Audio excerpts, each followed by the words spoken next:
Shalom, Kohalo Yahweh, Bahashem Yahweh Shah, Bahashem Rakal Kadash for blessing me with the spirit to do this lesson.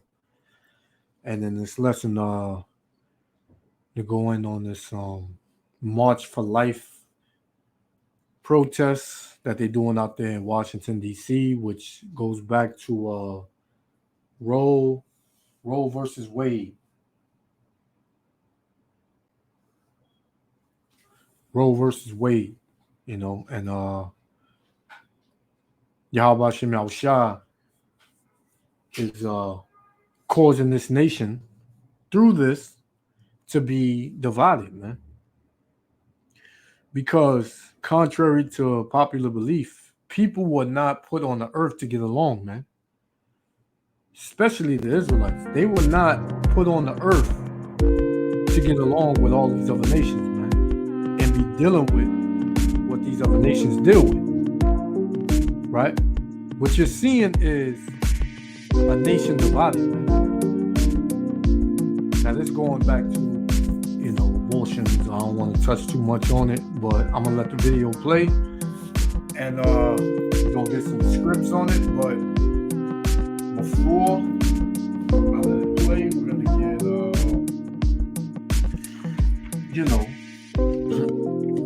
what Yahweh Shem Yahweh Shah said about this, man.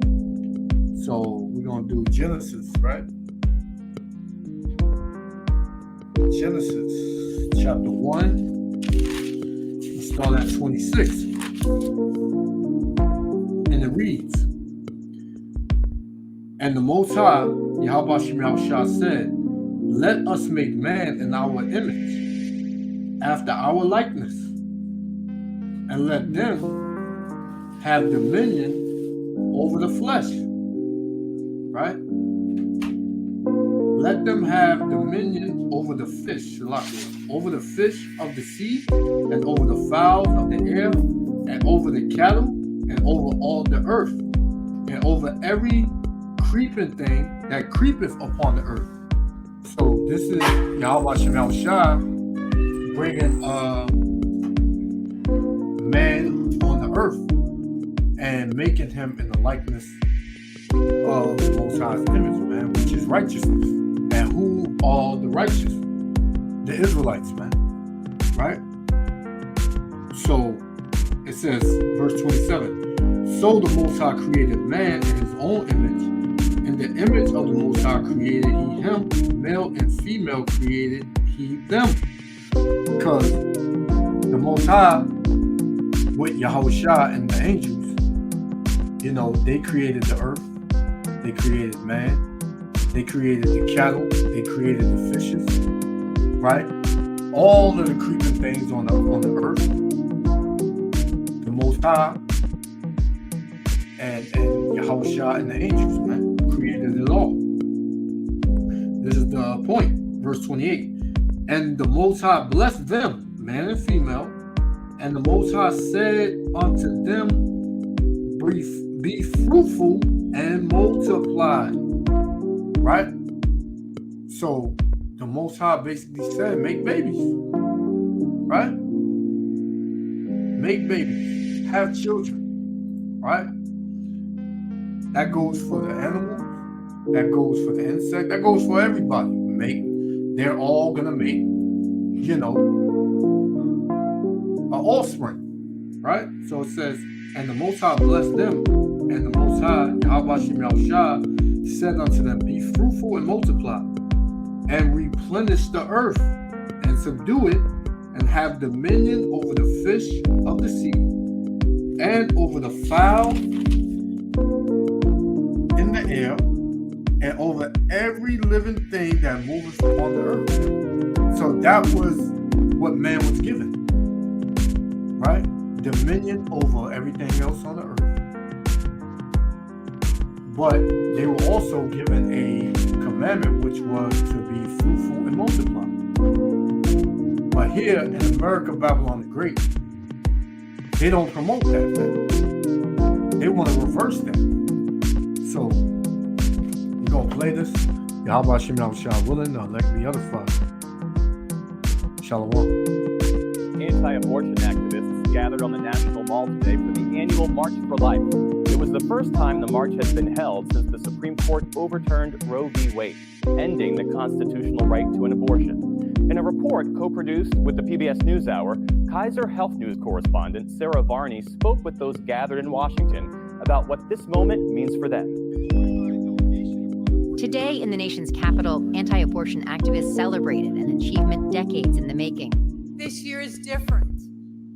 We have overturned Roe v. Wade with the Mississippi Dobbs case. We have done it. But movement leaders and grassroots activists gathered here from around the country say there's still work left to do. Christine Miller is from Texas, where abortion is illegal. We've got to take this fight more to people and to people's hearts. And it's more of letting people understand that we love each baby, we love each woman, and we want to help them just show them. See, but this all came about because, you know, like, as far as, you know, this Roe v. Wade, you know, overturned. This was basically, they had to take action because you had the Edomite woman getting abortions at a high rate, and there weren't enough of them being born. But throughout history, you know, as long as it was the so-called Negro, Latino, Native American women aborting their kids, no one said anything. They put up a Planned Parenthood clinic in their neighborhoods, man, promoting, you know, that you abort your children, you know. But when it's them, now they have to overturn it. They have to do something about it, right? And in the midst of this, you have Satan against Satan, man. You have a nation divided because here you got some people that's with it and some people that's not, and they're fighting and they're going back and forth and getting hearings and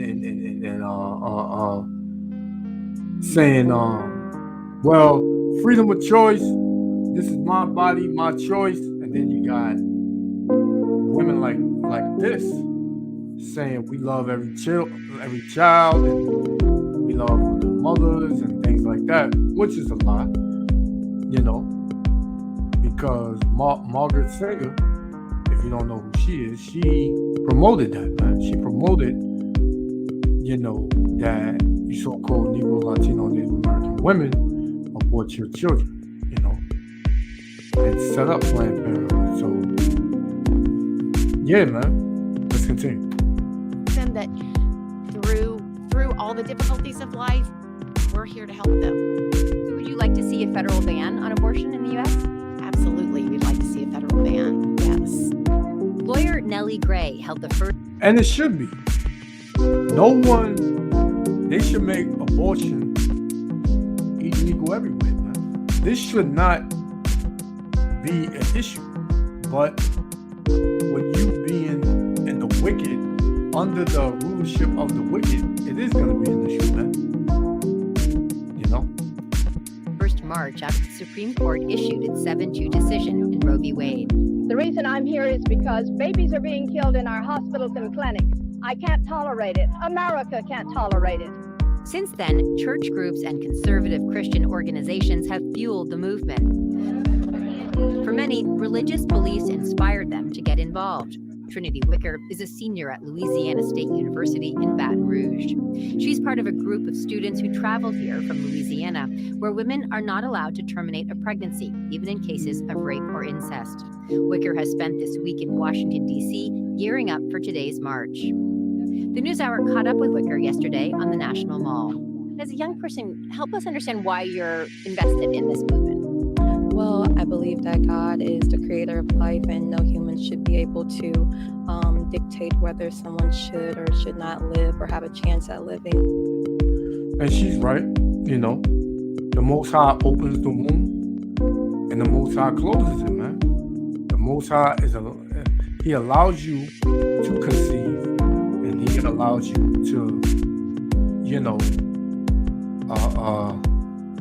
not, you know. And people have come to the realization that a false realization that they have control over what they do and their bodies, and they can make the decisions for themselves, right? See, now that they're born, the Most High don't matter, right? This is the attitude and the what's the word? This is the attitude and the feeling in America, Babylon the Great, man, where people, they feel like, you know, I can do whatever I want. Can't nobody tell me nothing. My body, my choice. Women's rights, which, hey, the Most High is in control of everything, man. Not you. You were never in control, right? Because if you were really that in control, you would be able to live forever, you know? But the Most High is taking you people out, man. And he's going to continue. Let's continue. In a movement that is largely white, Wicker says she wants to reach other Black women. Just let them know that, you know, it's not the right way. It's not the right decision. And I think once we inform them more about that, my peers as well, I think that the movement can go a long way. Shalakia for keep stopping it. No one should have to tell a woman it is wrong to get an abortion, man. She should automatically know that it's wrong. She should automatically have in her head never to do that. But what? So-called Black women make videos and songs about going to, you know, Planned Parenthood. You got murder on your mind and things of that sort, man. You know, this is why the Most High is going to do away with a lot of you damn women, man. Because you evil as hell, man. For decades, the March for Life ended at the U.S. Supreme Court. But this year, it will pass by the U.S. Capitol and end between the Capitol and the court, signaling a shift in the movement's focus to lawmakers. We are not yet done. While this... Jeannie Mancini runs March for Life, which organized today's event. Where do you want to take the movement next? Well, to begin with, it's a moment to celebrate for the pro-life movement that Roe was overturned. So just to stop and to take a step back and to think about all the things that led to this moment. So that's very important for today. Since the Supreme Court overturned Roe, at least 13 states have banned abortions in all or nearly all cases, and a number of other states restrict abortion care. Across the country, abortion supporters are challenging abortion bans in state courts. There's active litigation in 14 states. 6 months after the court's decision, the effect on those seeking abortion continues to make headlines. Women having miscarriages turned away from emergency rooms. And where abortion remains legal, clinics are overwhelmed with patients from other states. Still, 62% of Americans think abortion should be legal in all or most cases, according to a survey conducted last year by the Pew Research Center. And the reason that is because these women, they just want to be whores. They want to be harlots, man. These women want to do what they want to do. Pop a plan B, sleep with hundreds of men, body count high as hell, but they don't want to have to deal with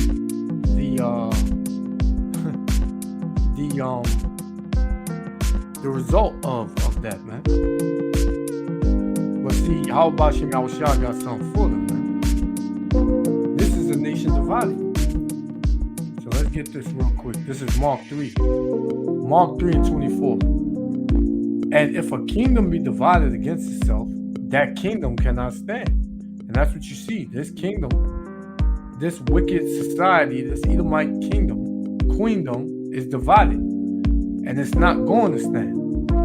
Verse 25. And if a house be divided against itself, that house cannot stand, because you got the Democrats fighting the Republicans on this, right? And if Satan rise up against himself and be divided, he cannot stand but have an end. And that's what you are witnessing, the end of Satan's rulership, man. This is what you're witnessing. We at the end of this age. We at the end of his kingdom, man. And our kingdom is about to spring forth. And in our kingdom, none of this is going to even be talked about, or it's not even gonna be up for discussion, man. Right? That's what it is, man. So, like I said, I didn't want to touch too much on this. Let me get this last one and we're gonna close out. This is Luke 12. Right? Luke 12, and we're gonna go to 51. Now this is Yahushua, man. And what does it say? Hamashiach, the anointed, divides men. Because, see, people have this thing where on this earth where they feel like everybody has to unite and be together and be one. Hey, Yahushua ain't never preached that, man. When Yahushua come back, right? When the Most High gives the order for Yahushua to come back, he ain't coming to bring everybody together, man. And his spirit is dividing men as we speak. So this is let's start at 49. I am come to send fire on the earth. And what will I if it be already kindled? See, the fire is already kindled, man. Right? With all this hell and death and plagues hitting the earth now, man. The end fire is gonna be when them nuclear missiles hit America, Babylon the Great, man. It says, but I have a baptism to be baptized with, and how am I straightened till it be accomplished, man? Because what is he coming to baptize these people of America, Babylon the Great with, man? Fire, right? Verse 51. Suppose ye that I come to give peace on the earth. So Yahushua is telling you, is he coming to give peace on the earth? Is he coming to set, everybody together and everybody can get along and be on one accord? No. It says, I tell you nay, meaning no, but rather division. And that's what you see in the earth. The earth and America, Babylon the Great is divided more than you've ever seen, man. Right? There's always a bickering back and forth about everything, man. Right? This is what Yahweh Shem Yahushua said he came to do, man. And his spirit is doing it now. It's bringing division amongst the government, amongst the politicians, right? And amongst the nations, right? There's a division, man. And it's only gonna be divided even more, man. So what you can look to see in the near future is all hell breaking loose, man. It's nothing but judgment and death coming on this place, man. Right? And the Most High is not at all gonna acquit the wicked for what they've done. Right? So let's close out. I'm gonna let this play. Yahweh Shem Yahushua willing, the elect is edified.